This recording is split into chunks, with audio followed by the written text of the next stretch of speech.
Hi, I'm Amy Colgan-Niemeyer, a diva coach, a life coach. How to manage your time. Okay, first, some general tips. Avoid procrastination. Allow for distractions and snafus. Don't beat yourself up about mistakes or going off track. Consider the time of day that's good for you to work and play. And schedule things around that if you can. And what's the right thing to do? You might be really overwhelmed. Just stop. Think, okay, what's the right thing to do? And do it. Avoid getting to the urgent stage in a project. Plan and do it ahead of time. Get it so you have plenty of time to finish it before the deadline. So you're not scrambling at deadline time. And break down big projects into smaller steps. And it might actually get you more motivated to keep going once you start. But at least have that one little segment that you can do today, and then the next day, do another segment. And it gets it done faster than just being overwhelmed and thinking, oh, I can't do this. Try the little steps. Okay, and now specifically for teens and students. Of course, a do list. That's for everybody. Start with a do list. Put down the most important things first. And once you get your to-do list set, try it out. And then pare down some of those things. Just weed out some of those things if you're getting overwhelmed. Some things that you don't really need to do. Weed them out of there.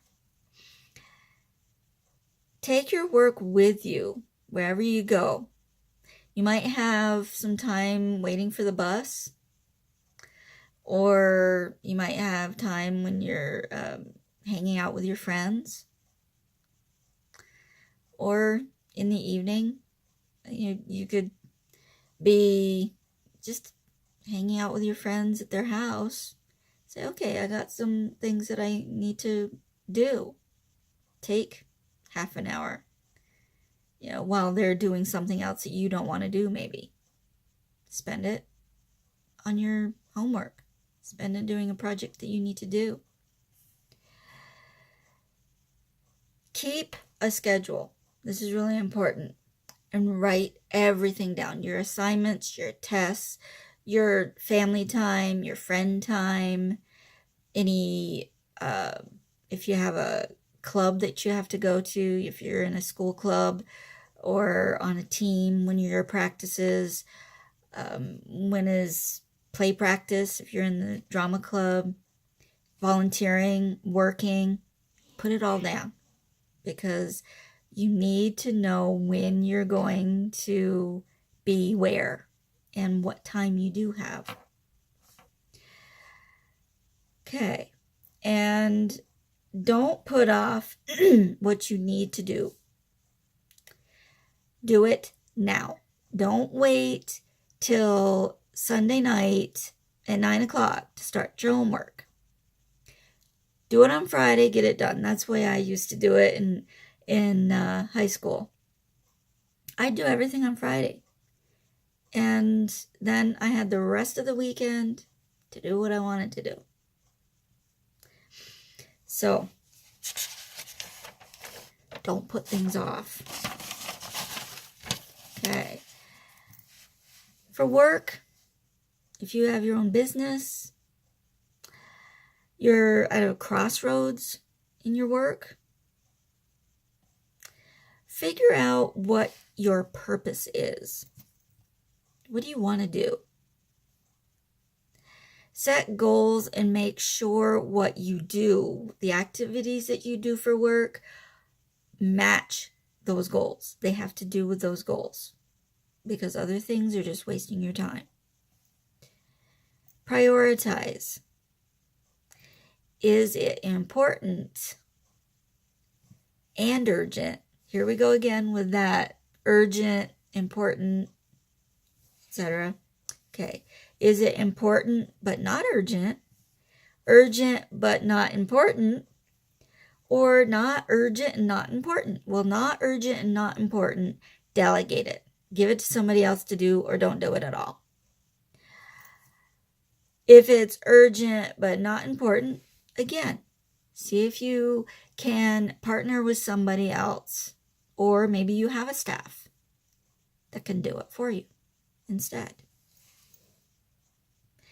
Say no to things that you're not interested in or that you don't have time for. Plan ahead. What do you need to do tonight for tomorrow? What do you need to do first thing in the morning for the afternoon meeting? That kind of thing. Get rid of distractions. Okay, above I said, or a little bit earlier, I said to plan for distractions and so on. Yes, there are going to be distractions, but minimize them so they're not holding you up too much. Your phone, social media, emails, and staff interrupting you. Make sure that you let your staff know there's a certain time, maybe a half an hour or an hour, 2 hours in the afternoon, where you are not going to be disturbed. As long as there's no emergency, as long as, the world's not coming to an end, you're on your own in that office and you're not to be disturbed. And set that your own for, say, if you have your own business and you don't have any staff, you're a freelancer, etc. Do the same thing for yourself.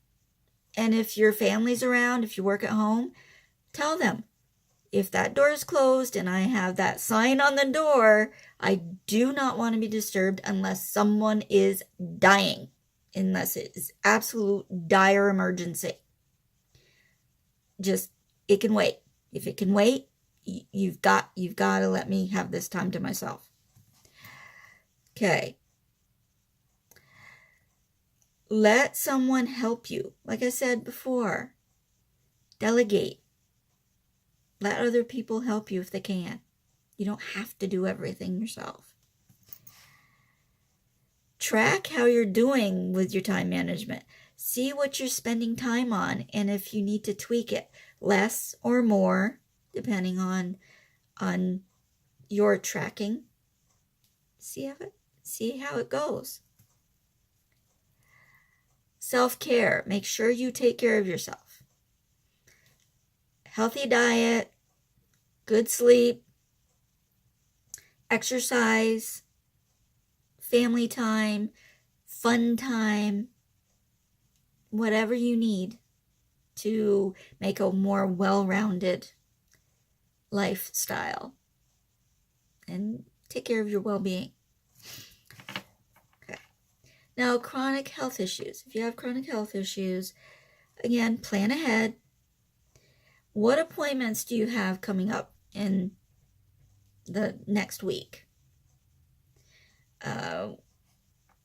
What do you have to do regarding your health maintenance? All those things, okay, doctor's appointments, medication schedules, and so on. Filling your pill keeper. Make sure to put on your calendar to fill your pill keeper. I have done this a bazillion times. I've gotten to bedtime and I have not filled my pill keeper. And I was like, oh, no.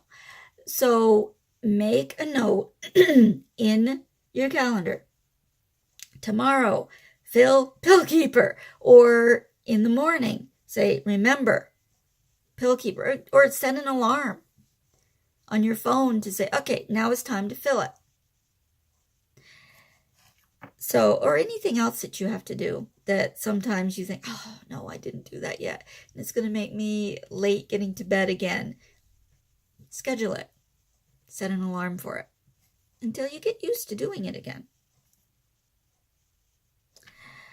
Okay, schedule meds, schedule meals, schedule doctor's appointments, exercise, rest, volunteer work, whatever you need to do, schedule it. Put it in your calendar.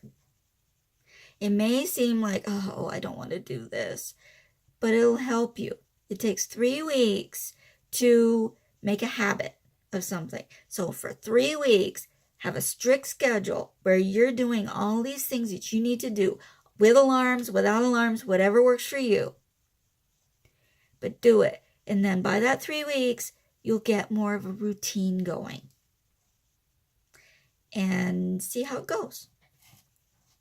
Okay, and highlight in your schedule the important things. Say red is priority, blue is important, and maybe green is not so important, but it'd be cool to do it. Things like that. Keep you more organized. And plan your day so you can rest. Say if you've got a busy morning and then for work or school, and then you're getting together with friends or family for a game night or something, or maybe a night out, your afternoon, keep it for you. Keep it for that rest time. And make sure you get a solid night's sleep. I mentioned sleep a little earlier. It's really important. Quiet room or maybe background noise if you aren't cool with quiet. And a comfy bed and a good temperature to sleep in. And whatever works for you, whatever you need to have a good sleep, make sure you get it. And make sure you schedule fun in there. Not all medical stuff. Not all drudgery and things that you absolutely positively have to do. Put in some fun because it's good for you. It'll be great for your self-esteem. It'll be great for your motivation to do other work if you know that you're not going to be just doing work or not going to just be doing your medical stuff, taking care of your health maintenance or going to doctor's appointments. Have some fun stuff in there. Okay, like I said, it takes 3 weeks to make a habit. So stick to this schedule, make a schedule, then stick to it for those 3 weeks and see if it doesn't get easier. And if you have to tweak it. That's fine. Do what works for you. But if you want to have better time management, you're going to have to stick to a schedule for a while to see what works, what doesn't, and to even it out. So you can have a happier life. You can have a better work experience. You can have a better health maintenance schedule and have fun and do what you need to do also. Reward yourself for your accomplishments. Anytime you accomplish something, whether it's at work or you did something for your health maintenance or you did really well on a test at school or you finished your project on time, give yourself some kudos, whatever that means to you. You can buy something for yourself. You can just simply rest saying, okay, I put all that work into that. Now I'm going to take a weekend to myself and just not do anything. Whatever you want, whatever works to keep you motivated and keep you enthusiastic about doing it again and keeping on that schedule. So work and play, both. And make time for the musts and the wants. Any questions? My email is amy@acnlifecoach.com, or you can comment below. Love to hear from you. You take care. Have a great week, and I'll see you again next week. Bye-bye.